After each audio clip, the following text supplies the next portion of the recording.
नमस्कार दोस्तों। क्या कोई ऐसी जगह हो सकती है जहां अनगिनत कहानियां एक साथ सांस लेती हों, जहां हर कंकड़ में एक पौराणिक कथा बसी हो? जी हां, आज हम आपको ले चलेंगे एक ऐसी ही पावन धरती पर, उत्तर प्रदेश के मिर्जापुर जिले में गंगा नदी के तट पर स्थित विंध्याचल धाम। एक ऐसा स्थान जिसका जिक्र महाभारत, वामन पुराण, मार्कंडेय पुराण और देवी भागवत जैसे हमारे असंख्य प्राचीन शास्त्रों में मिलता है। यहाँ देवी का वास स्वयं विंध्य पर्वत पर है, इसीलिए उन्हें विंध्यवासिनी कहते हैं, जिसका अर्थ है जो विंध्य में निवास करती हैं। इस धाम से जुड़ी सबसे प्रसिद्ध कथा का संबंध भगवान कृष्ण के जन्म से है। जब देवकी और वासुदेव की 8वीं संतान के रूप में कृष्ण का जन्म हुआ, ठीक उसी समय गोकुल में यशोदा और नंद के यहाँ एक कन्या का जन्म हुआ। ईश्वर की इच्छा से वासुदेव तूफानी यमुना को पार कर उस बच्ची को मथुरा लाए और कृष्ण को गोकुल छोड़ आए। जब क्रूर कंस उस 8वीं संतान को मारने के लिए जेल पहुंचा, तो उसने देवकी की गोद से उस नवजात बच्ची को छीन लिया और उसे पत्थर पर पटकने की कोशिश की। लेकिन चमत्कार देखिए, वह बच्ची कंस के हाथों से फिसलकर अपने दिव्य स्वरूप में प्रकट हो गई, जो देवी योगमाया थी। आकाश में पहुंचकर उन्होंने कंस को गरजती हुई वाणी में चेतावनी दी, हे मूर्ख, तेरा वध करने वाला गोकुल में सुरक्षित है और तेरी मृत्यु उसी के हाथों होगी।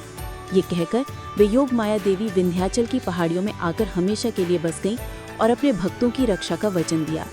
तभी से वे विंध्यवासिनी कहलाने लगी। इस धाम से जुड़ी एक और लोक कथा के अनुसार देवी विंध्यवासिनी, माँ काली और माँ अष्टभुजा 3 बहनें थीं। जब कंस का अत्याचार अपनी चरम सीमा पर पहुंच गया, तो जनता ने इन तीनों देवियों से मदद मांगी। तीनों बहनें कंस के दरबार में गईं और उसे एक दयालु राजा बनने की सलाह दी। लेकिन अहंकार में डूबे कंस ने उनकी बात नहीं मानी और उन्हें अपमानित करके दरबार से बाहर निकाल दिया।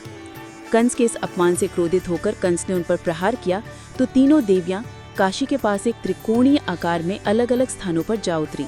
विंध्यवासिनी देवी गंगा के तट पर विंध्याचल में प्रकट हुई, जबकि उनकी बहनें काली और अष्टभुजा उनसे कुछ दूरी पर स्थित हो गईं। इन्हीं तीनों स्थानों पर आज भी भक्त त्रिकोण परिक्रमा करते हैं। इसके बाद तीनों देवियों ने मिलकर कंस के पापों का अंत करने की योजना बनाई और ये तय किया कि भगवान विष्णु स्वयं कृष्ण के रूप में जन्म लेंगे, ताकि कंस का वध हो सके। विंध्याचल का एक और गहरा संबंध देवी उर्गा और महिषासुर के महायुद्ध से भी है। मार्कंडेय पुराण और दुर्गा सप्तशती में वर्णित है कि महिषासुर को पराजित करने के लिए देवी दुर्गा ने इसी स्थान पर भीषण युद्ध किया था। महिषासुर अपनी तपस्या के बल पर अजय हो गया था और तीनों लोकों में आतंक फैला रहा था। जब देवताओं ने प्रार्थना की, तो देवी दुर्गा प्रकट हुई और उन्होंने महिषासुर का अंत किया। महिषासुर का वध करने के बाद देवी ने इसी स्थान को अपना शाश्वत निवास बना लिया। यही कारण है कि मां विंध्यवासिनी को महिषासुर मर्दिनी यानी महिषासुर का वध करने वाली भी कहा जाता है।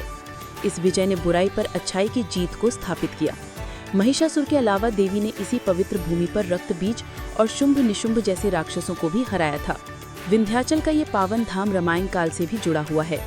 अपने 14 वर्ष के वनवास के दौरान भगवान राम माता सीता और भाई लक्ष्मण के साथ इस दिव्य स्थान पर आए थे।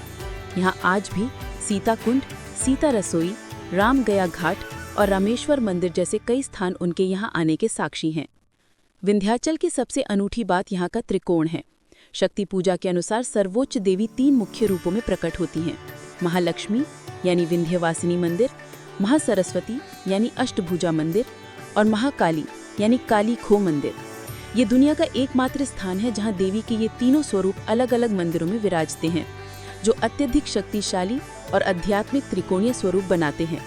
इन तीनों मंदिरों की त्रिकोण परिक्रमा करना बहुत शुभ माना जाता है और भक्तों को तीनों देवियों का संपूर्ण आशीर्वाद मिलता है।